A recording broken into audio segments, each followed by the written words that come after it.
Hello, friends, and greetings for the day. This is Manmeet Arora signing in, faculty current affairs at Nahata Professional Academy, Indore.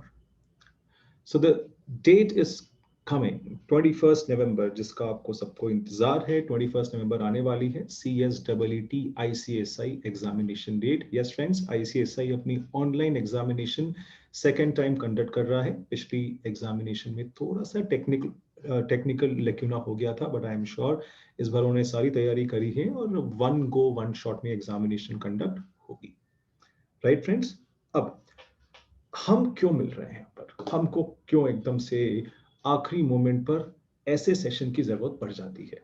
क्या है friends, current affairs में module में जो information provide करी है, module आपके हाथ में आने की डेट से लेकर अभी तक वर्ल्ड ओवर इंडिया के लेवल पे बहुत सारे करंट अफेयर्स आ गए होंगे. तो ऐसे कौन कौन से करंट अफेयर्स है, अपडेट्स हैं जो हमारे एग्जामिनेशन के लिए रेलेवेंट है और जो हमको जानना जरूरी है, जो कि मॉड्यूल में हम नहीं पढ़ पाए या फिर बैच जल्दी खत्म हो गया तो बैच के चलते चलते हम वो नहीं पढ़ पाए क्योंकि वो करंट अफेयर्स अभी अभी हुए हैं. तो ऐसे काफी सारे करंट अफेयर्स जिनको आपको इस एग्जामिनेशन के एंगल से ध्यान रखना है, उसकी हम दोस्तों यहाँ पर चर्चा करेंगे. लेकिन उसके पहले जरा हम वापस देख लें कि आईसीएसआई ने इस बार भी नोटिफिकेशन में क्या दिया है. कोई बड़ी बात नहीं है, आईसीएसआई ने पिछली बार भी यही नोटिफिकेशन दिया था and they have very intelligently deleted the viva voice again from paper number 4. और उन्हें बोला है कि पेपर नंबर 4 में अब करंट अफेयर्स के 15 क्वेश्चंस होंगे और प्रेजेंटेशन कम्युनिकेशन स्किल्स के भी 20 क्वेश्चंस होंगे, making a total of 35 questions. Viva voice इस बार भी हम ऑनलाइन कंडक्ट नहीं कर पाएंगे. जब फिजिकल एग्जामिनेशन होगी तो वाइवा वॉइस CSEET का जो बहुत इंपॉर्टेंट पार्ट है उसको फिर हम लोग कंडक्ट करेंगे. तो इस बार भी दोस्तों पैटर्न बिल्कुल पिछले एग्जामिनेशन जैसा है. पेपर नंबर 4 में करंट अफेयर्स के 15 क्वेश्चंस और प्रेजेंटेशन एंड कम्युनिकेशन स्किल्स के 20 questions, making a total of 35 questions in paper number 4. चलिए friends, without wasting much of the time, आपके एग्जामिनेशन है, शुरू करते हैं करंट अफेयर्स के अपडेट्स. और बहुत सिंपल और इंपॉर्टेंट अपडेट जो हमको ध्यान रखना है कि सर जो डोनाल्ड ट्रंप थे यूएस प्रेसिडेंट, वो इलेक्शंस हार चुके हैं and the new president of US is now mister Joe Biden. उन्होंने मिस्टर डोनाल्ड ट्रंप को हराया. That was a very surprising news and information world over. हमको इसका एक इम्पैक्ट जानना है कि सर इंडिया और यूएस के रिलेशनशिप कैसे होंगे, because mister Modi was a very good friend of mister Donald Trump. So don't have to worry friends, mister Joe Biden Donald Trump से भी पुराने रिलेशनशिप इंडिया से अच्छे रखते हैं and is very positive about India. Joe Biden has been a very strong supporter of India US relationship, specially in military and defence exercises. तो Joe Biden के भी रिलेशनशिप इंडिया के सारे मिनिस्टर से बहुत अच्छे हैं. So we don't have to worry, अभी भी इंडिया पर जो इम्पैक्ट है वो पॉजिटिव ही होगा. याद क्या रखें, यूएस इलेक्शन में Donald Trump lost, Joe Biden won. Right? So the current US president will be mister Joe Biden. Okay friends, then next news हम लोग देखते हैं, ऑपरेशन थंडर. वर्ल्ड ओवर दोस्तों एनवायरमेंटल क्राइम्स हो रहे हैं. आप काफी सारी वेब सीरीज या फिल्म्स में देखते हैं कि ऐसे काफी सारे एनवायरमेंट के रिसोर्सेज जिनको एक्सट्रैक्ट करना या जिनकी स्मगलिंग करना बैन है, वो वाले एनवायरमेंटल क्राइम्स होते हैं. तो ऐसे 103 कंट्रीज में एनवायरमेंटल क्राइम्स को पकड़ने के लिए एक ऑपरेशन चलाया गया, एक मिशन चलाया गया. उसका नाम है ऑपरेशन थंडर. किसने चलाया? Interpol and World Custom Organization conducted Operation Thunder 2020 in almost 103 countries including India. और इंडिया में क्या हुआ? India customs along with Interpol and WCO, world custom organisation, seized बहुत सारे आइटम्स की लिस्ट है. अब इसमें ध्यान क्या रखना है, क्या सीज करा, क्या कॉन्फिस्टिकेट करा, क्या जब्त करा, इतनी लंबी लिस्ट हमको ध्यान नहीं रखना है. एक चीज हमको इसमें ध्यान रखना है कि एनवायरमेंटल क्राइम्स को पकड़ने के लिए एक मिशन, एक ऑपरेशन चलाया गया वर्ल्ड ओवर. उस मिशन का नाम है ऑपरेशन थंडर. ध्यान रखना, थंडर बोल्ट नहीं, ऑपरेशन थंडर. चलिए फ्रेंड्स, देन फ्रेंड्स, हमारे कोर्स में ऑर्गेनाइजेशंस में एक बहुत important organisation that is BRICS nation. I am sure आपने पढ़ा होगा उसको डिटेल में. ब्रिक्स नेशन से काफी सारी न्यूज रिलेटेड भी है, उसको भी हमने पढ़ा होगा. उसके बाद हमारे कोर्स में समिट्स और कॉन्फ्रेंसेस भी एक टॉपिक है जिसमें काफी सारी ब्रिक्स की समिट्स भी हैं, वो भी हमने देखा होगा. अब यहाँ पर इन दोनों टॉपिक्स को लेकर एक अपडेट आया है कि ब्रिक्स की हेल्थ मिनिस्टर मीट हुई और ये जो मीट हुई ये इंडिया ने भी अटेंड करी. ये वाली इंफॉर्मेशन हमको दोस्तों ध्यान रखना है. नेचुरली फिजिकली तो अटेंड नहीं करी होगी, वर्चुअली डिजिटली इंटरनेट पर ही अटेंड करी होगी. बस ये छोटी सी न्यूज हमको ध्यान रखना है. India attended the 10th BRICS health minister conference virtually. और किसने अटेंड करी? हमारे जो हेल्थ मिनिस्टर हैं हर्षवर्धन सिंह जी, हर्षवर्धन जी उन्होंने अटेंड करा। Union health and family welfare minister Harshvardhan ji attended the meeting from India side. क्या बोला? So while addressing the meeting, the minister highlighted the response strategy of India for COVID-19. कोविड-19 से लड़ने के लिए कौन कौन सी स्ट्रैटेजी इंडिया फॉलो कर रहा है, कौन कौन से स्टेप्स लिए हैं।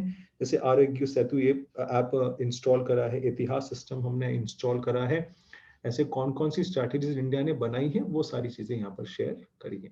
सो इसमें ध्यान क्या रखें, ब्रिक्स हेल्थ मिनिस्टर मीट हुई थी जो इंडिया ने अटेंड करी। किसने अटेंड करी? हमारे जो हेल्थ मिनिस्टर हैं डॉक्टर हर्षवर्धन, उन्होंने ये अटेंड करा। Okay friends, then last examination में भी इंडिया चाइना के इशू पर मैंने काफ़ी सारी चीज़ें शेयर करी थी, और इस बार भी इंडिया चाइना की जो इंफॉर्मेशन, जो न्यूज़ है, वो हमारे लिए इम्पोर्टेंट है। काफ़ी सारे कॉन्फ्लिक्ट चल रहे थे अक्साइचिन रीजन में, और अब दोनों कंट्रीज के बीच में पीस टॉक्स हुई हैं और दोनों कंट्रीज अब डिसएंगेज कर रही है अपने आप को। लेकिन दोस्तों, डिसएंगेज करना इतना आसान नहीं है। जैसे इंडिया वाले ज्यादा पीछे हट गए तो इंडिया वालों को लगेगा कि चाइना वाले आगे नहीं बढ़ जाए, चाइना वाले ज्यादा पीछे हट गए तो चाइनीज को लगेगा कि इंडिया वाले आगे नहीं बढ़ जाए। तो यहाँ पर पीस टॉक्स के दौरान 3 स्टेप डिसएंगेजमेंट पॉलिसी फ्रेम हुई है कि अब दोनों कंट्रीज के जितने भी ट्रूप्स हैं, जितने भी आर्टिलरीज हैं, जितने भी टैंक्स हैं, वो 3 स्टेप में अपनी अपनी जगह छोड़ेगी और अपनी अपनी डेस्टिनेशन पर वापस पहुंच जाएगी। ये 3 टायर स्टेप क्या है, वो हमको यहाँ पर ध्यान रखना है। तो न्यूज क्या है कि इंडिया चाइना में पीस टॉक्स हो चुकी हैं और वो 3 स्टेप्स में अपनी सारी आर्टिलरीज, टैंक्स और सोल्जर्स को अपने अपने डेस्टिनेशन पर पीछे ले जाएंगी और ये डिस्प्यूट खत्म करने की कोशिश करेगी।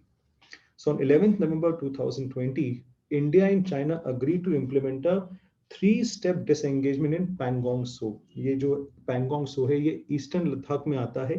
ये मैंने यहाँ पर रीजन मांग करा है, Pangong Tso. This is a conflict region. Under the new plan, the military forces of the countries are to move back to their respective positions before April and May 21। मतलब लगभग 3-4 महीने में दोनों की दोनों कंट्रीज के ट्रूप्स और artilleries पीछे हो जाए। ये 3 स्टेप्स क्या है दोस्तों, जरा हम देखते हैं। पहले स्टेप में क्या होगा दोस्तों, जरा देखें। As the first step of the plan, the tanks and armoured personnel, मतलब soldiers, are to be move back from the respective frontline deployment position within 1 week. एक हफ्ते में जो सोल्जर्स हैं और जो टैंक्स है वो अपनी पोजीशन से पीछे हट जाए। सेकेंड स्टेप में, both the countries are to withdraw 30% of their troops deployed on the banks of Pangong Tso Lake. The Indian side had agreed to come close to its administrative Dhansing Thapa post. मतलब Pangong Tso के पास में जब Indian soldiers पीछे जाएंगे तो अपनी original post पर आ जाएंगे। उस पोस्ट का नाम क्या है? Dhan Singh Thapa post. The Chinese also agreed to go back to their position, और चाइनीज की जो पोजीशन है जिस पर वो जाएंगे, that is called a finger 8 position. That is called a finger 8 position. तो इंडियन और चाइनीज सोल्जर्स दोनों अपने अपने 30% ऑफ सोल्जर्स को पीछे ले जाएंगे। इंडिया वाले कौन सी पोस्ट पर आ जाएंगे? धानसिंग थापा पोस्ट। और चाइनीज वाले कहां पर आ जाएंगे? फिंगर 8 पोजीशन पे। थर्ड स्टेप में, the two sides are to withdraw from the respective position along the southern bank of Pangong Tso lake area. Third step में दोनों कंट्रीज अपने सारे ट्रूप्स को पीछे ले जाएंगे। अभी तो 30% ट्रूप्स पीछे हुए थे दूसरे स्टेप में, अब थर्ड स्टेप में ये दोनों कंट्रीज अपने सारे ट्रूप्स को पीछे ले जाएंगे। ये 3 स्टेप स्ट्रैटेजी दोनों कंट्रीज के बीच में डिसाइड हुई है कि हम अपने ट्रूप्स को अब डिसएंगेज कर देंगे। ठीक है, इसकी छोटी सी न्यूज मैं आपसे और शेयर करना चाहूंगा दोस्तों, जरा देखें। Break has been confirmed. Disengagement at Pangong Tso begins. Times Now accesses picture proof of the disengagement at Pangong Tso, which is now already, in fact, taking place on ground at Pangong Tso's north bank. That's the information. This is the picture, which clearly shows how the positions have changed over the past several days, with the Chinese now agreeing to go back up to finger 8. That's, in fact, the original patrol point, which Chinese PLA has now agreed to go back up until. So the disengagement plan, in fact, that had been envisaged in a step-by-step manner, now being implemented. Let's go across to Srinjoy. Srinjoy, take us. Okay friend, तो जैसा कि हमने ये देखा कि यहाँ पर 3 step में डिसएंगेजमेंट प्लान डिसाइड हुआ है।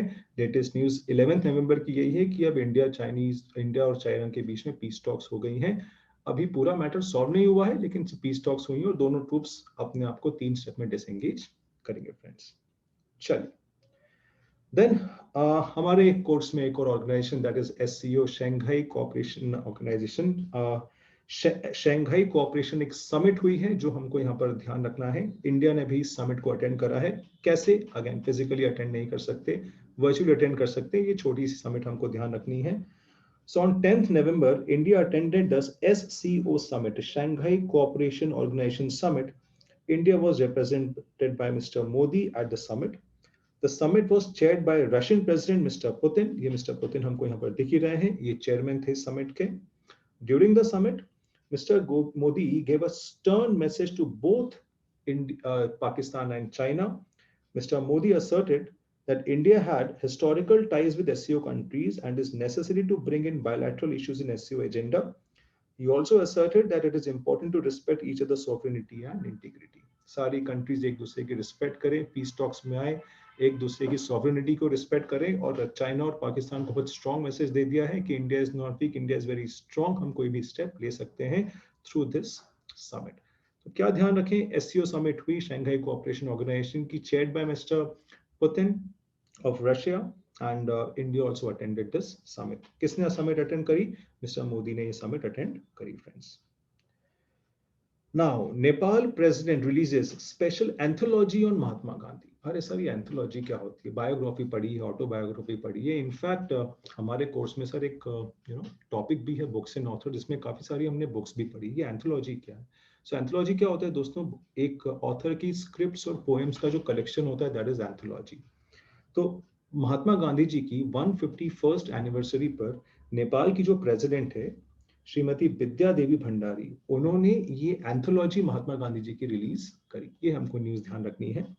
Nepal president Vidya Devi Bhandari had release a special pictorial anthology on Mahatma Gandhi to mark the 151st birth anniversary. This anthology is written in Nepali language. The book was launched at a special function held at Kathmandu in the presence of Indian Ambassador to Nepal, Mr. Vinay Mohan Patra. क्या ध्यान रखें, नेपाल की जो president थे विद्या देवी भंडारी जी, उन्होंने महात्मा गांधी जी की 151st anniversary पर एक बुक लॉन्च करी। और ये बुक क्या है? क्या ये ऑटोबायोग्राफी है? नहीं। क्या ये बायोग्राफी है? नहीं। ये सर एंथोलॉजी है, which is a collection of scripts and poems of Mahatma Gandhi, and it is a pictorial anthology. ठीक है, तो ये टॉपिक किसमें आएगा सर? वो बुक्स एंड ऑथर्स है ना, ये उसमें आ जाएगा सर। कौन सी लैंग्वेज में लिखी है ये एंथोलॉजी? नेपाली लैंग्वेज में, हिंदी में नहीं है, नेपाली लैंग्वेज में। Okay friends, then we have Atal innovation mission Sirius program. Atal innovation mission along with NITI Aayog ये प्रोग्राम करा है। किस किस के बीच में दोस्तों ये प्रोग्राम हुआ है? एक्चुअली इंडिया एंड रशिया, दो कंट्रीज के बीच में, इंडिया एंड रशिया। सबसे पहले हम इसका बैकग्राउंड देख लेते हैं। This program is a jointly held between AIM that is Atal Innovation Mission and CIRUS. CIRUS क्या है दोस्तों? It's a scientific international research in unique terrestrial station. It is a series of experiments that investigate flight to the moon. मतलब technology से related है। क्यों technology वाले ये programme हम कर रहे हैं दोस्तों? देखें यहाँ पर, Atal Innovation Mission CIRUS Innovation Program was launched for India and Russia school children. The program aims to develop technological solutions for both India and Russia. पिछले अटेंड में भी मैंने ये न्यूज आपको बताई थी कि इंडिया और रशिया काफी सारे टेक्नोलॉजिकल अग्रीमेंट्स में एंटर हुए थे, जिसमें दोनों साइड के टेक्नोलॉजिकल अग्रीमेंट्स में स्कूल चिल्ड्रन को बेनिफिट मिलेगा। And one of the program is Atal innovation mission, जिसमें फ्लाइट टू मून या फिर स्पेस प्रोग्राम्स होते हैं, जिसमें स्कूल चिल्ड्रन को काफी सारा नॉलेज दिया जाता है। ये नीति आयोग ने भी सैंक्शन करा हुआ है। नीति आयोग ने भी अटल इनोवेशन मिशन को दोस्तों सैंक्शन करा हुआ है, और ये इंडिया और रशिया का जॉइंट वेंचर है। ये इंडिया और रशिया का दोस्तों जॉइंट वेंचर है। तो सर इसमें ध्यान क्या रखना है? पहले तो AIM का फुल फॉर्म ध्यान रख लें, अटल इनोवेशन मिशन।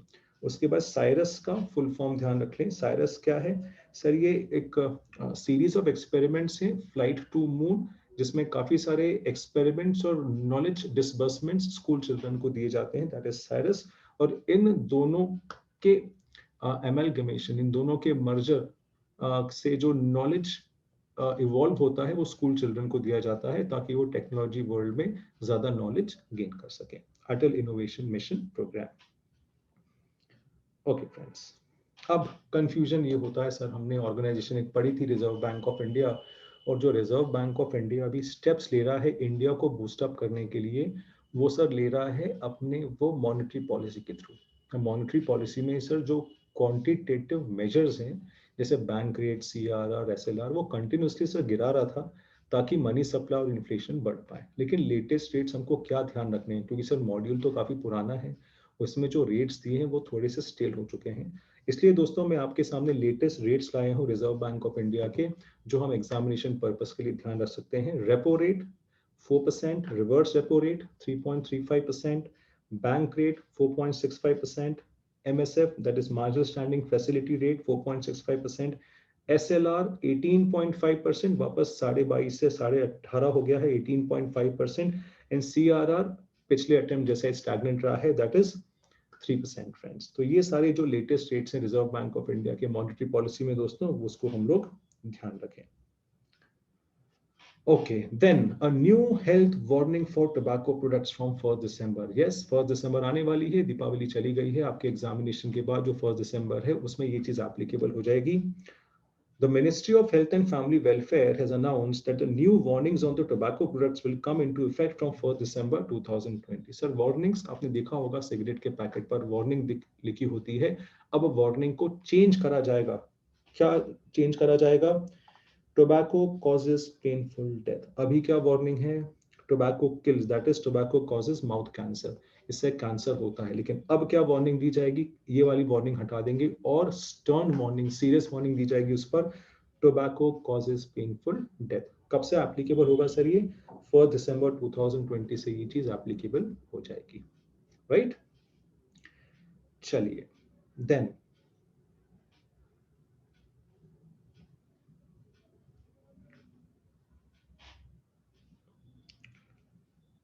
नेक्स्ट न्यूज हम देखते हैं दोस्तों। वर्ल्ड स्ट्रॉन्गेस्ट सुपर टाइफून गोनी has come into Philippines. Okay, तूफान का नाम क्या है ये हमको ध्यान रखना है, बस दैट्स इट, यही ध्यान रखना है। लेटेस्ट तूफान है और सबसे पावरफुल टाइफून है ये पूरे की पूरी दुनिया का। इसका नाम है दोस्तों गोनी। कहां पर आया है ये? फिलीपींस में आया है। छोटी सी न्यूज है लेकिन इंपॉर्टेंट है। वो काफी सारे नाम दे देंगे आपको और उसमें से पूछेंगे कि world strongest typhoon, latest typhoon कौन सा आया है, दैट इज इन फिलीपींस, उसका नाम है गोनी।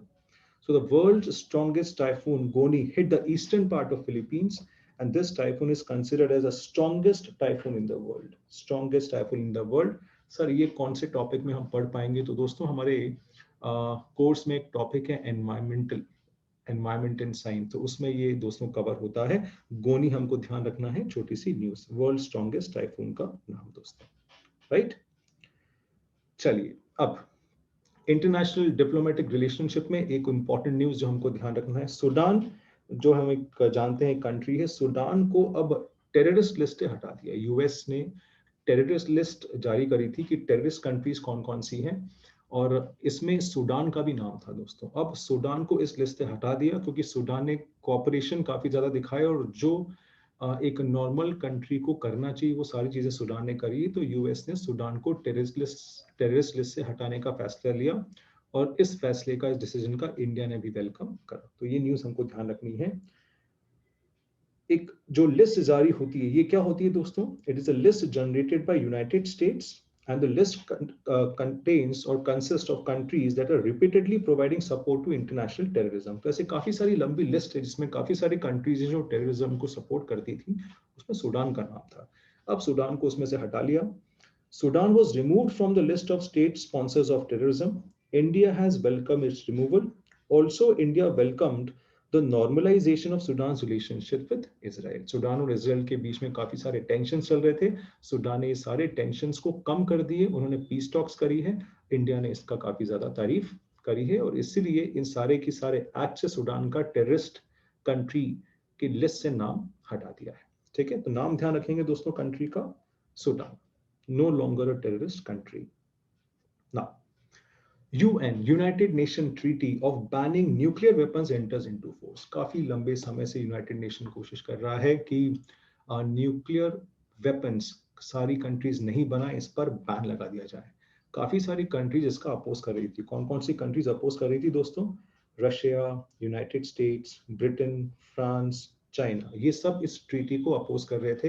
ये नहीं चाहते थे कि न्यूक्लियर पावर पर बैन लग जाए। लेकिन दोस्तों यूनाइटेड नेशन ने मैक्सिमम कंट्री से ये अपील करी थी और मेजॉरिटी ऑफ कंट्रीज ने इस ट्रीटी पर मोहर लगा दी।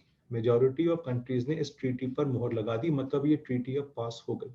सर ट्रीटी पास हो गई, इसका मतलब क्या अब यूनाइटेड स्टेट्स, चाइना, फ्रांस जो इस ट्रीटी के अगेंस्ट है, उन पर भी क्या ये ट्रीटी एप्लीकेबल हो गई है क्या? Yes, because they are also members of united nations. So the United Nations recently announced that around 50 countries have ratified the UN treaty to ban nuclear weapons. This has triggered the treaty into force. मतलब अब ये treaty आ गई है, अब कोई भी country nuclear weapons नहीं बनाएगी। मतलब मैं इस प्लेटफॉर्म पर ये बोल सकता हूँ, कोई भी कंट्री अब ऑफिशियली नहीं बनाएगी। अनऑफिशियली क्या करते हैं हमको कुछ मालूम नहीं होता है अंदर, लेकिन ऑफिशियली अब कंट्रीज न्यूक्लियर वेपन्स नहीं बनाएगी दोस्तों, right, under the treaty of united Nations. Now first meeting of G20, yes organisations है हमारे कोर्स में। ये G20 का फुल फॉर्म ग्रुप ऑफ 20, जिसमें हमने पढ़ा था there were 19 countries and 1 European union. So first meeting of G20 anti corruption working group held, मतलब एंटी करप्शन को पूरे वर्ल्ड से कैसे हटाया जाए, इसकी मीटिंग हुई G20 कंट्रीज के बीच में। और किसने होस्ट करी?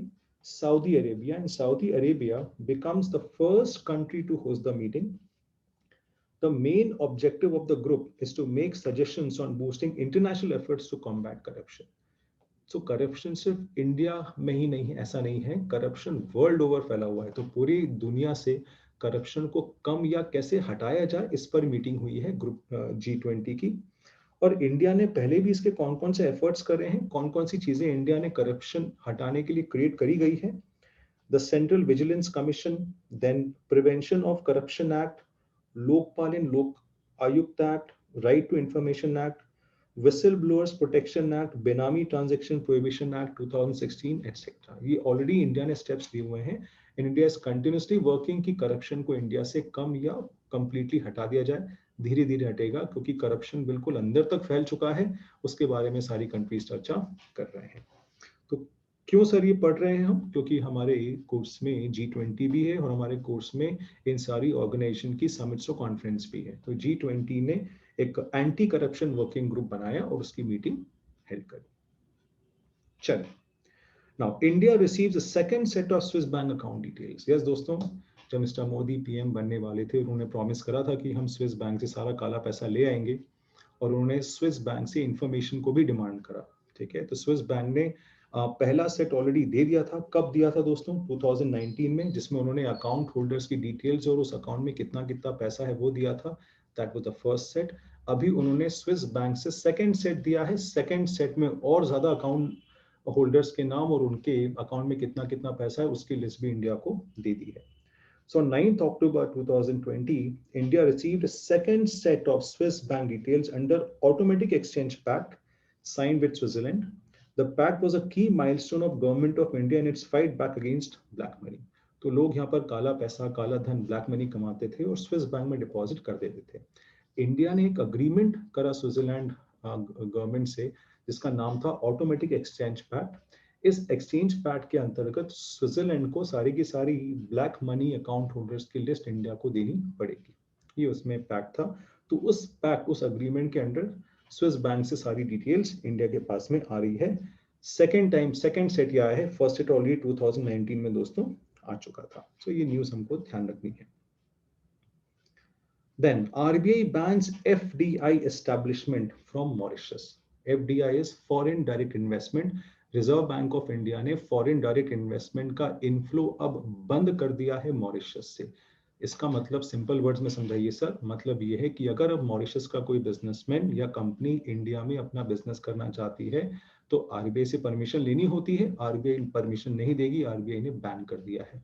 क्यों बैन करा है दोस्तों? उसके दो रीजंस है। First reason, to prevent round tripping. Round tripping is common in countries that enjoy tax havens such as Mauritius. Here the companies from home country take the route of foreign investment to enjoy tax havens. In other words, shell companies are created in foreign lands. क्या होता है दोस्तों? कुछ countries tax heavens होती हैं। Tax heavens मतलब उन countries में टैक्स रेट बहुत कम होता है। तो काफी सारी बड़ी बड़ी कंट्रीज के बिजनेसमैन ऐसी छोटी कंट्रीज के थ्रू एफडीआई को रूट करते हैं, एफडीआई को रूट करते हैं ताकि टैक्स कम लगे। इनफैक्ट इसको यूं समझो कि अगर इंडिया ने ऐसा बोला कि मॉरिशस की अगर कोई कंपनी इंडिया में आएगी तो हम उससे टैक्स कम लेंगे, लेकिन अगर ब्रिटेन की कोई कंपनी इंडिया में आएगी तो हम उससे टैक्स ज्यादा लेंगे। अब ब्रिटेन वाला बिजनेसमैन क्या करेगा? ब्रिटेन वाला बिजनेसमैन अपनी कंपनी को मॉरिशस में ओपन करेगा और मॉरिशस के थ्रू वो अपनी कंपनी को इंडिया में लॉन्च करेगा। This is called round tripping, ताकि उसका टैक्स बच जाए। The second reason, to curb Chinese investments. Several Chinese companies are using Mauritius to enter Indian market at reduced cost. तो चाइना वाले भी क्या करते हैं, अपना जो एक्सेस गुड्स रहते हैं, एक्सेस फिनिश स्टॉक रहता है, वो मॉरिशस के थ्रू इंडिया में डंप कर रहे थे।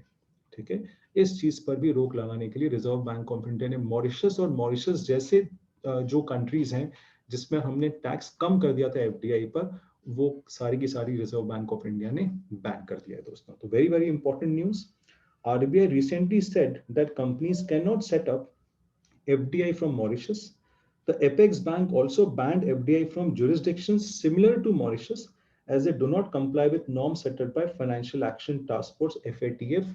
इनके नॉर्म्स को वो कंप्लाई नहीं करते हैं फॉलोइंग रीजंस की वजह से। तो क्या न्यूज ध्यान रखें दोस्तों, मॉरिशस से अब एफडीआई इंडिया में नहीं आ सकता, रीजन ही मैंने इसके आपको समझाया।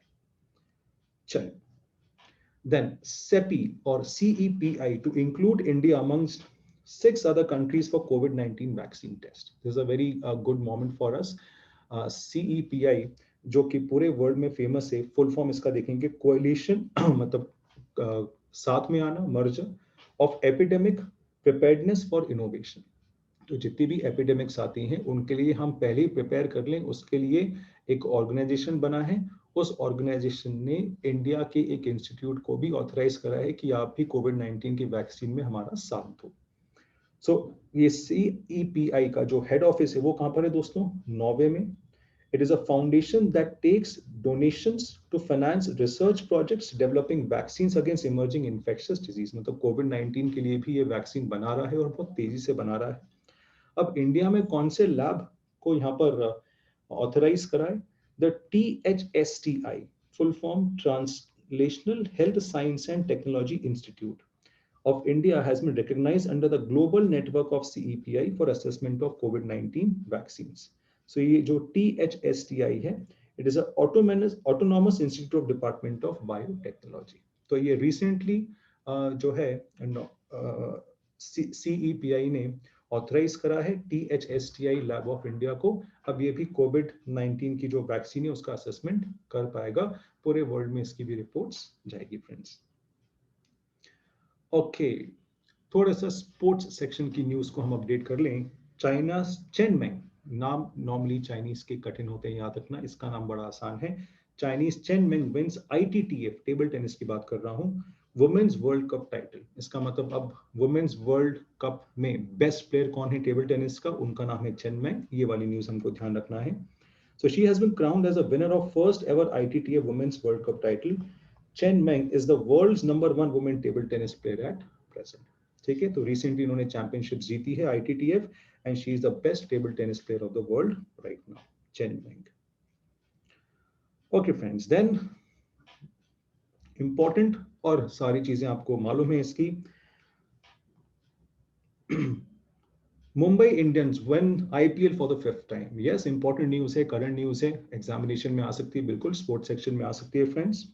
So November 10, 2020, Mumbai Indians won IPL 2020 trophy for the 5th time. कहाँ हुआ था IPL? सर नॉर्मली तो इंडिया में होता है, लेकिन इस बार कोविड-19 के कारण दुबई में हुआ था। सर नेक्स्ट IPL सब कुछ ठीक रहा तो नेक्स्ट IPL वापस अप्रैल मई में इंडिया में ही हो जाएगा। मतलब क्या सर फिर से 6 महीने बाद ही हो जाएगा? बिल्कुल, नॉर्मली जो IPL होता है वो अप्रैल मई में ही होता है, लेकिन इस बार दुबई में हुआ था बिकॉज ऑफ पेंडेमिक। इस साल का जो IPL ट्रॉफी वापस मुंबई इंडियंस के पास गया, which is an team which is owned by Reliance Industries. So the team has so far won the title in 2013, 15, 17, 19 and 20 and Rohit Sharma was the captain of the team. So मुझसे ज्यादा हो सकता है जानकारी आपको हो इससे। हमको एग्जामिनेशन के पर्पस से क्या ध्यान रखना है फ्रेंड्स? 2020 IPL कहाँ हुआ? दुबई में। Champion again Mumbai Indians, owner Reliance industries. Right. चलिए friends, then next news friends, Rafael Nadal, yes now I am talking about tennis. अब हम टेनिस की बात कर रहे हैं। Rafael Nadal wins French Open 2020, a very prestigious tennis tournament. Chen Meng table tennis की बात करी थी, अभी मैं बात कर रहा हूं टेनिस की। So on October 11, 2020, Rafael Nadal won the French Open 2020, beating Novak Djokovic. This is Nadal's 20th Grand Slam and 13th French Open title. Nadal wins French Open 2020. Female category में कौन जीता? Iga Swiatek won the title and she was the first player from Poland to win a Grand Slam, friends. ठीक है, so इन दोनों के नाम हम ध्यान रख लें। वुमेन कैटेगरी में Iga Swiatek and men category में Mr. Rafael Nadal.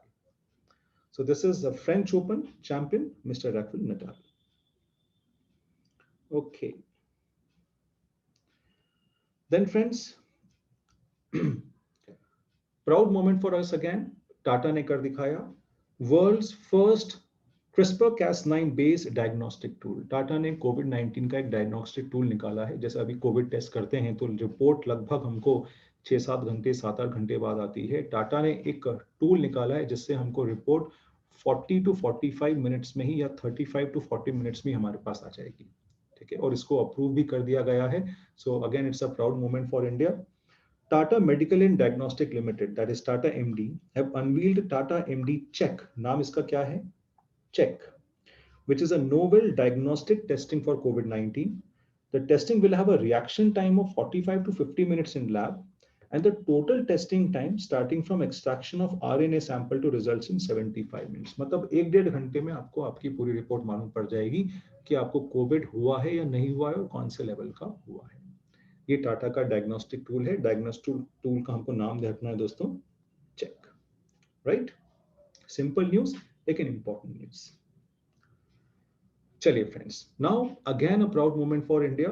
इंडिया ने एक सुपर कंप्यूटर बनाया है, AI super computer, artificial intelligence super computer. नाम इसका रखा है परम सिद्धि AI। AI मतलब होता है आर्टिफिशियल इंटेलिजेंस।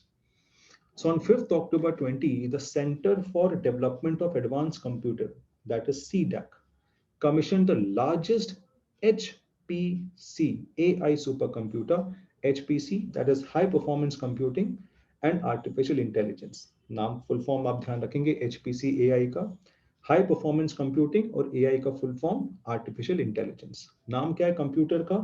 परम सिद्धि। So Param Siddhi has put India amongst top countries in global AI supercomputing research and innovation. इसमें ध्यान क्या रखें दोस्तों, इंडिया ने AI सुपर कंप्यूटर बना लिया, उसका नाम है परम सिद्धि। परम सिद्धि, राइट। चलिए friends, then world space week is being celebrated, और वर्ल्ड स्पेस वीक में जो इंफॉर्मेशन हमको मिलती है वो सारी स्पेस की सैटेलाइट्स की इंफॉर्मेशन हमको मिलती है।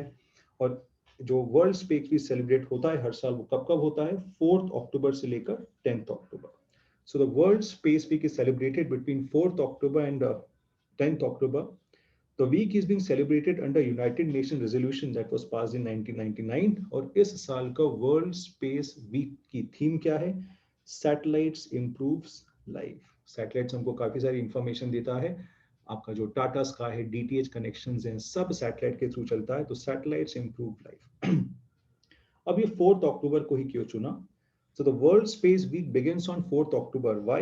This is because the first man-made satellite, Sputnik, was launched from the Earth on 4th October 1957.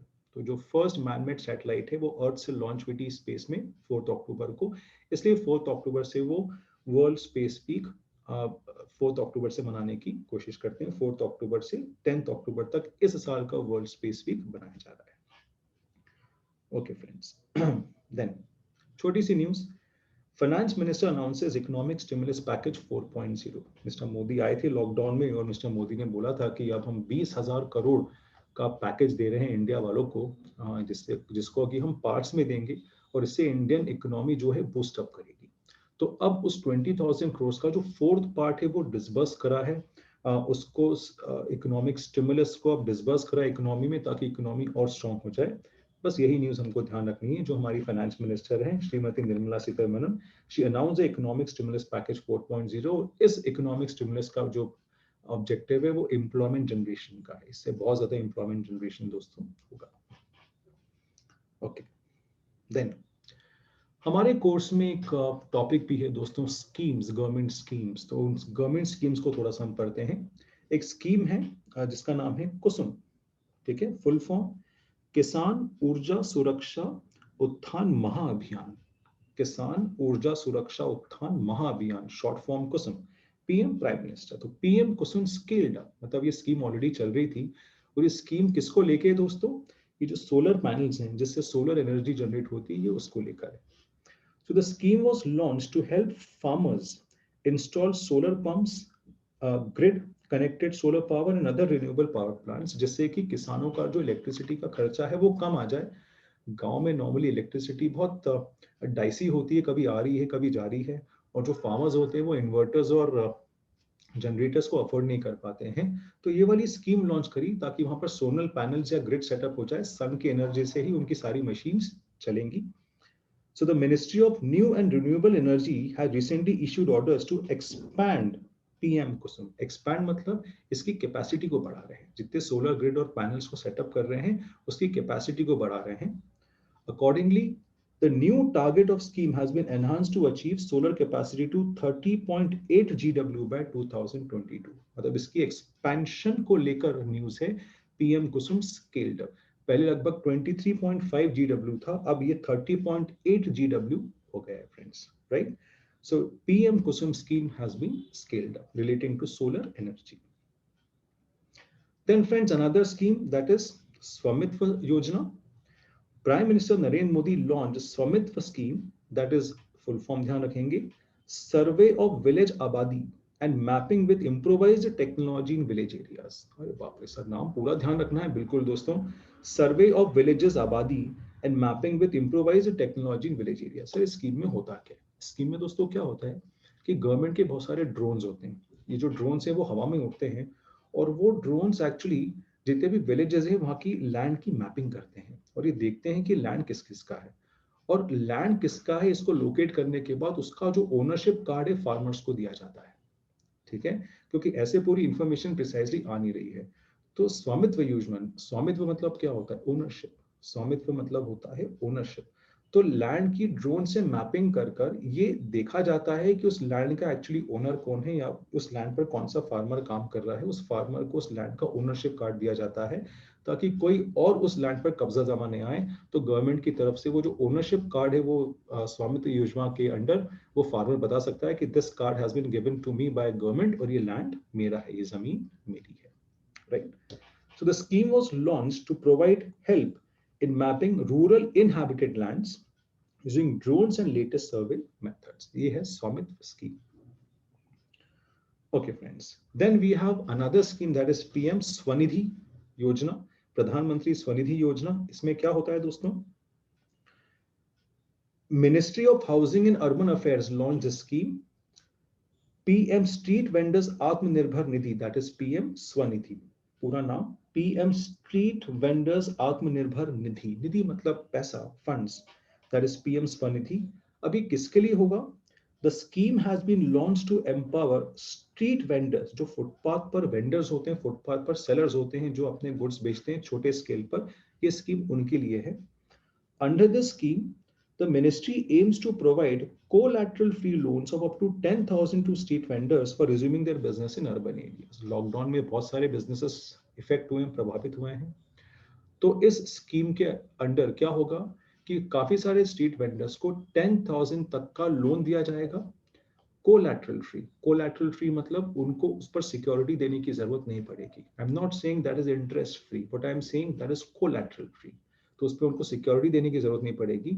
इस 10,000 रुपए से वो अपना बिजनेस वापस वहां पर स्ट्रीट पर सेटअप कर सकते हैं। The scheme aims to cover approximately 50 lakh street vendors. और इस स्कीम में अभी जो स्टेट टॉप रैंक पर आया है दैट इज उत्तर प्रदेश। उत्तर प्रदेश ने ये बहुत बांटे हैं लोन स्ट्रीट वेंडर्स को, और वहां पर जो है स्ट्रीट वेंडर्स इस स्कीम का सबसे ज्यादा फायदा उठा रहे हैं। इससे उत्तर प्रदेश को अभी इसका टॉप रैंक डिक्लेयर करा है, right?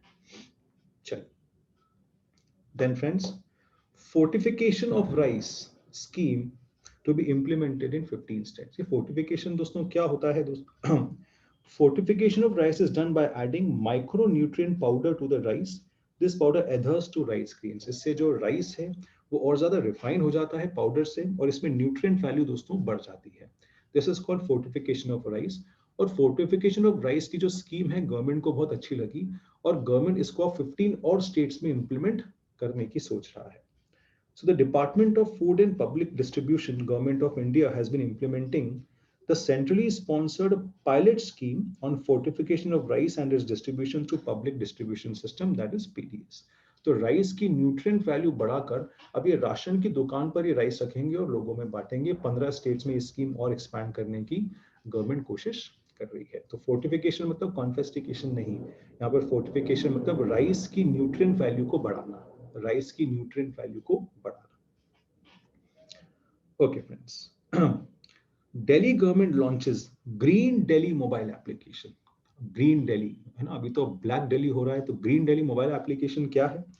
On October 29, 2020, chief minister of Delhi Shri Kejriwal launch the green Delhi mobile application. क्या करेगी application? It will help the citizens to inform the state governments about the pollution causing activities. अलग अलग जगह पर पॉल्यूशन एक्टिविटीज कहां पर हो रही है वो एप्लीकेशन पर सिटीजंस अपडेट कर देंगे, जिसमें केजरीवाल गवर्नमेंट स्टेप लेगी. It is act as a platform of communication between the Delhiites and the state government. तो सीधी सी बात है, अब दिल्ली में आपने कॉल सेंटर खोला है जिस पर आप इंफॉर्मेशन दे सकते हो और कॉल सेंटर में फोन लगता नहीं है. इससे तो मिस्टर केजरीवाल ने एक एप्लीकेशन बना दी कि जहां पर पॉल्यूशन आपको दिख रहा है आप इस एप्लीकेशन पर अपडेट कर दो. आपके अपडेट्स के बेसिस पर हम उस पॉल्यूशन कंसर्न एक्टिविटी पर रोक लगाने की कोशिश करेंगे या फिर उसको हम कम करेंगे. इसके लिए मिस्टर केजरीवाल ने ये एप्लीकेशन लॉन्च करी. एप्लीकेशन का नाम ध्यान रखना है, ग्रीन दिल्ली. एप्लीकेशन का नाम ग्रीन दिल्ली, राइट. चलिए देन फ्रेंड्स, हमारे कोर्स में इंपॉर्टेंट जजमेंट्स के टॉपिक के अंदर एक सुप्रीम कोर्ट का जजमेंट है जिसमें सुप्रीम कोर्ट ने बोला है कि चारधाम हाईवे प्रोजेक्ट याद आ रहा है आपको? चारधाम हाईवे प्रोजेक्ट को सुप्रीम कोर्ट ने हरी झंडी दे दी थी. दैट चारधाम हाईवे प्रोजेक्ट, ऐसा हाईवे, ऐसा रोड जो चारधाम को कनेक्ट करता है, अब सुप्रीम कोर्ट ने उसका लेट्स से उसको ग्रीन सिग्नल दे दिया था. लेकिन हाथों हाथ सुप्रीम कोर्ट ने यह भी बोला था कि एनवायरमेंटलिस्ट के सुझावों को ध्यान रखना है. अगर आप एक पेड़ काटोगे तो उसकी जगह आपको 10 पेड़ और लगाने हैं. ये भी सुप्रीम कोर्ट ने ऑर्डर दिया था. अब ये चीज फॉलो नहीं हो रही है. नेशनल ग्रीन ट्रिब्यूनल ने वापस सुप्रीम कोर्ट में अर्जी लगाई है कि जितना रोड इसमें रिक्वायर्ड था उससे ज्यादा रोड बन रहा है जिससे ज्यादा पेड़ कट रहे हैं. दैट मीन्स जो सुप्रीम कोर्ट के ऑर्डर्स थे वो प्रॉपर्ली फॉलो नहीं हो रहे हैं. तो सुप्रीम कोर्ट ने चारधाम हाईवे प्रोजेक्ट पर फिर से रोक लगा दी. सुप्रीम कोर्ट ने चारधाम यात्रा प्रोजेक्ट, हाईवे प्रोजेक्ट पर फिर से रोक लगा दी. ये उसकी दोस्तों न्यूज है, मतलब हमारे कोर्स की न्यूज का अपडेट है. हमारे कोर्स की न्यूज का दोस्तों ये अपडेट है, हमको ये ध्यान अच्छे से रखना है. क्या इशू मैंने आपको समझाया. Supreme court had ruled that width of roads constructed under Chardham project shall be 5.5 metres. जो रोड्स की चौड़ाई होगी that will be only 5.5 metres. This was ruled based on recommendation of Ministry of Road Transport and Highway for mountain roads. To the contrary, Government of India had sanctioned road width of 10 to 12 meters. The MORTH has allowed a 700 kilometers road project to continue with a 10-meter width. This, according to committee, is a contravention of Supreme Court. Supreme Court ने बोला था कि 5.5 metre का road होना चाहिए क्योंकि mountain road जितने निकलने चाहिए जिससे नेचुरल रिसोर्सेज को नुकसान नहीं होगा. लेकिन सैंक्शन कितना कर दिया? 10 मीटर का रोड सैंक्शन कर दिया. So national green tribunal supreme court में पिटीशन लगाई. नेशनल ग्रीन ट्रिब्यूनल ने सुप्रीम कोर्ट में पिटीशन लगवाई और उस पिटीशन के बेसिस पर सुप्रीम कोर्ट ने इस प्रोजेक्ट को अभी फिलहाल बंद कर दिया है, स्टॉप कर दिया है. और हाथों हाथ सुप्रीम कोर्ट ने एक कमिटी बनाई. सुप्रीम कोर्ट ने एक कमिटी बनाई. उस कमिटी के हेड किसको अपॉइंट करा? मिस्टर रवि चोपड़ा. इसलिए इस कमिटी का नाम क्या है? रवि चोपड़ा कमिटी. अब रवि चोपड़ा कमेटी सारी चीजों को एनालाइज करेगी, रिपोर्ट देगी सुप्रीम कोर्ट को, जिसके बेसिस पर सुप्रीम कोर्ट वापस अपना डिसीजन देंगे, एक्ट देंगे कि इस हाईवे प्रोजेक्ट को कंटिन्यू करना है या नहीं, और अगर कंटिन्यू करना है तो कैसे कंटिन्यू करना है. सो द सुप्रीम और apex court also constituted Ravi Chopra committee to assess the environmental violations of Delhi. क्या ध्यान रखें सर, हमारे कोर्स में एक न्यूज थी कि चारधाम हाईवे प्रोजेक्ट को सुप्रीम कोर्ट ने ग्रीन सिग्नल दे दिया था. सुप्रीम कोर्ट ने काफी सारे उस पर रेस्ट्रिक्शंस भी लगाए थे और गाइडलाइंस भी दी थी, लेकिन सुप्रीम कोर्ट की गाइडलाइंस को फॉलो नहीं करा गया, जिसके against national green tribunal NGT ने सुप्रीम कोर्ट में पिटीशन लगवाई। इस पिटीशन पर सुप्रीम कोर्ट ने हाईवे प्रोजेक्ट को रोक दिया और एक कमेटी बनाई। वो कमेटी अब एनालाइज करेगी कि कौन कौन से एनवायरमेंटल वायलेशंस हुए हैं। उस कमेटी का नाम ध्यान रखना है, Ravi Chopra committee, Ravi Chopra committee. Right friends, चलिए।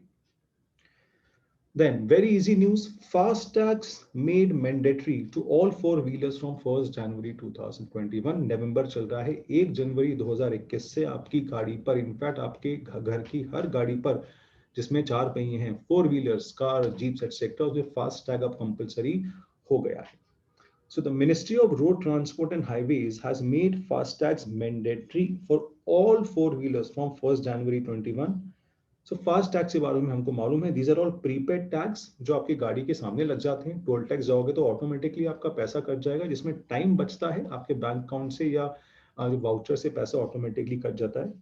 सो these are usually pasted on the wind screen of the vehicles and these are rechargeable and the amount of toll is automatically deducted once these vehicle pass to the toll centre area. So time बचता है, अब इस fast tags को लगाना compulsory कर दिया है। Bottlenecks आ रही थी कि फास्ट टैग्स में आपने रिचार्ज करवाया है लेकिन वो टोल टैक्स वाला जो कैमरा इसको रीड नहीं, या स्कैनर जो है वो रीड नहीं कर पा रहा है, तो फिर आपको फिर भी पैसे देने पड़ते थे और डबल पैसे देने पड़ते थे। अब इसके लिए क्या स्टेप लेती है गवर्नमेंट, वो देखने वाली बात होगी। फास्ट टैग में आपने रिचार्ज करवाया और उसके बाद भी वो जैसे स्कैन नहीं करा, तो फिर आपको रोड क्रॉस करने के लिए डबल पैसे लग जाते थे। तो अभी तो फिलहाल गवर्नमेंट ने ये इन्फॉर्मेशन दी है कि फास्ट टैग्स को अब कंपलसरी कर दिया है। 1 जनवरी 2021 पर कोई भी टोल होगा, फास्ट टैग वहां पर गाड़ी पर होना चाहिए। चाहिए। देन दोस्तों, लास्ट एग्जामिनेशन में एक बहुत इंपॉर्टेंट न्यूज अपडेट मैंने आपको दी थी, और वो चीज हमारे मेन कोर्स में भी मैंने आपको अपडेशन से पढ़ाई कि फेसबुक और जियो में टाइप हुआ है, जिसमें फेसबुक ने जियो का 10% स्टेक खरीदा, और अब ये दोनों मिलकर व्हाट्सएप को और आगे ले जाएंगे। और देखिए व्हाट्सएप को ये और आगे ले गए, व्हाट्सएप को अब पेमेंट प्लेटफॉर्म बना दिया, और उसके पेमेंट प्लेटफॉर्म की जो न्यूज है वो अपडेट भी हो गई है। व्हाट्सएप पे उसका नाम रखा गया है। So on 6 November, National Payment Corporation of India, that is NPCI, approved the Facebook-owned messaging application WhatsApp to go live on UPI. This is to be achieved through new feature of WhatsApp called WhatsApp Pay. That means अब आप payment WhatsApp से भी कर सकते हो कि हाँ sir, जैसे Google Pay है, जैसे सर Amazon Pay है, अब WhatsApp Pay भी आ गया, उसके थ्रू भी अब हम पेमेंट कर सकते हैं। तो एप्लीकेशन को इंस्टॉल करो और इससे भी पेमेंट आप चालू कर सकते हो। चलिए next, world's longest serving Bahrain PM Khalifa bin Salman al Khalifa passed away. Sir इनको हमने अवार्ड्स में भी पढ़ा था, इन्होंने सर बहरीन का जो हाईएस्ट ऑनर अवार्ड है वो मिस्टर मोदी को दिया था। हाँ दोस्तों, तो जिन्होंने ये अवार्ड दिया था, now he has passed away, right. So world's longest serving prime minister Khalifa bin Salman al Khalifa, Bahrain PM, died on November 11. He was 84 and he died at the Mayo Clinic Hospital in United States. तो ये पास हो चुके हैं, now he is no more friends। इन्होंने ही mister Modi को award दिया था, जो हमने अवार्ड्स और ऑनर्स की कैटेगरी में अपने मॉड्यूल की न्यूज में पढ़ा भी हुआ है। Now he has passed away. Okay friends, now rupee 100 commemorative coin in honor of Vijay Raje Scindia, right? Jyotiraditya Scindia BJP में शामिल हुए, और जो ज्योतिरादित्य सिंधिया की दादी जी हैं, ओके, विजय राजे सिंधिया, तो she was one of the founder members of Bharatiya Janata party. तो उनको सम्मान देने के लिए मिस्टर मोदी ने 100 रुपए का कॉइन जो है इनके नाम से जारी करा, 100 रुपए का कॉइन इनके नाम से जारी करा। So on October 12, Prime Minister Narendra Modi released a commemorative coin of 100 rupees in honor of Vijay Raje Scindia. So Vijay Raje Scindia is also known as Rajmata of Gwalior. तो हमको नाम अच्छे से मालूम है, ग्वालियर घराने को बिलोंग करती थी Rajmata Scindia, one of the founder members of BJP, और उनको सम्मान देने के लिए मिस्टर मोदी ने 100 रुपए का कॉइन उनके ऑनर में जारी करा। छोटी सी न्यूज, इंपॉर्टेंट न्यूज। चलिए, union minister Ramvilas Paswan passed away. ये आपने नॉर्मली आपकी जो आज तक है जी न्यूज है उसमें आपने न्यूज देखी होगी, बहुत पुराने मिनिस्टर रह चुके हैं। ऑन October 8, द सेंट्रल और union consumer affairs minister Shri Ram Vilas Paswan passed away at the age of 74 very early. He underwent a heart surgery at Delhi Fortis Hospital. तो नाम ध्यान रखेंगे, रामविलास पासवान जी हमारे सेंट्रल मिनिस्टर थे, उनकी भी death हो गई है. Okay, friends. Then Rajeshwar Rao appointed the new deputy governor of RBI. Recently, Reserve Bank of India ने एक नए डेप्यूटी गवर्नर को अपॉइंट करा है, उनका नाम है राजेश्वर राव जी. सर हम क्यों पढ़ रहे हैं? क्योंकि सर हमारे टॉपिक में कोर्स है कमिटीज एंड अपॉइंटमेंट्स. तो सर उसमें तो अभी हमने एक अपॉइंटमेंट पढ़ा था कि डेप्यूटी गवर्नर को अपॉइंट करा था, क्या ये उनकी जगह आए हैं? बस दोस्तों स्टूडेंट्स को यही कंफ्यूजन होता है. सो इसको वंस एंड फॉर ऑल आप क्लियर कर लीजिए. देखिए रिजर्व बैंक ऑफ इंडिया के 4 डेप्यूटी गवर्नर्स होते हैं, ठीक है. तो जिनको अभी अभी रिसेंटली अपॉइंट करा था वो तो हैं, ये किसी और की जगह स्वामीनाथन जी की जगह आए हैं. क्यों आए हैं? क्योंकि उनको हेल्थ इश्यूज थे, तो वो रिटायर हो गए हैं, उनकी जगह आए हैं. तो 4 डेप्यूटी गवर्नर्स में आपको सारे बता देता हूँ. He is the latest deputy governor जिनको अभी अभी अपॉइंट करा है, लेकिन मैं आपको चारों डेप्यूटी गवर्नर्स के नाम भी बता देता हूँ ताकि जरा सा भी आपको कंफ्यूजन नहीं रहे. तो ये 4 deputy governors reserve bank of India के दोस्तों देखिए इनके नाम. राजेश्वर राव जी जिनकी न्यूज अभी अभी हमने देखी, इनका अभी अभी अपॉइंटमेंट हुआ है. देन बीपी कनक, ये पहले भी थे. एम के जैन ये भी पहले थे. लेटेस्ट में जो लास्ट एग्जामिनेशन में कमिटीज एंड अपॉइंटमेंट्स में मॉड्यूल में अपडेट्स में आपने पढ़ा, दैट इज एमडी पात्रा. इनको अपॉइंट करा गया था. अब स्टूडेंट्स को क्या कंफ्यूजन होता है कि एमडी पात्रा को अपॉइंट करा, अब क्या एमडी पात्रा को हटा के राजेश्वर राव जी को अपॉइंट करा? नहीं दोस्तों, एमडी पात्रा अभी भी हैं, राजेश्वर राव जी को भी अपॉइंट करा है. समझ में आया? तो 4 डेप्यूटी गवर्नर्स ऑफ आरबीआई आपको ध्यान रखना है. राजेश्वर राव, बीपी कनौगो, एम के जैन एंड एमडी पात्रा, जिसमें से लेटेस्ट अपॉइंटमेंट किसका है? राजेश्वर राव जी. ठीक है. सो दोस्तों this was all from my side. Current affairs updations आपको इतने ध्यान रखने हैं. According to me these are very relevant for November 20 examination. 21 नवंबर को जो एग्जामिनेशन आने वाली है, और ये सारी चीजें यूट्यूब पर अवेलेबल रहेगी, तो आप आराम से इसको बार बार भी देख सकते हो, कोई न्यूज़ मिस नहीं हो जाए. इसलिए हम इसको यूट्यूब पर भी अपलोड कर रहे हैं, ताकि जितनी भी चीज़ें हैं ये आप एक साथ कलेक्ट नहीं कर पाते, मॉवी में मिल नहीं पाती है, तो आप इसको आराम से रजिस्टर में नोट कर सकें. न्यूज़ ज़्यादा डिटेल्ड नहीं है, न्यूज़ ज़्यादा कॉन्सेप्चुअल भी नहीं है, याद रखने वाली न्यूज़ है. एक दिन अगर आप कॉन्सेंट्रेट करोगे याद हो जाएगी, दूसरे दिन इसका रिवीजन कर लीजिएगा, और फिर एग्जामिनेशन में जाने के पहले इसका एक और बार रिवीजन कर लीजिएगा. Please don't read only from YouTube. YouTube को से देखकर ये सारी चीजें अपने रजिस्टर में नोट कर लीजिए, और उसके बाद इसको याद कर लीजिए सिस्टमेटिकली. मेरे ख्याल से 10 से 15 मिनट आपको लगेंगे ये सारी न्यूज नोट करने में. Take the full benefit of this session. So thank you so much, and wish you all the best for your examination. This is Manmeet Arora signing out. Bye-bye, friends.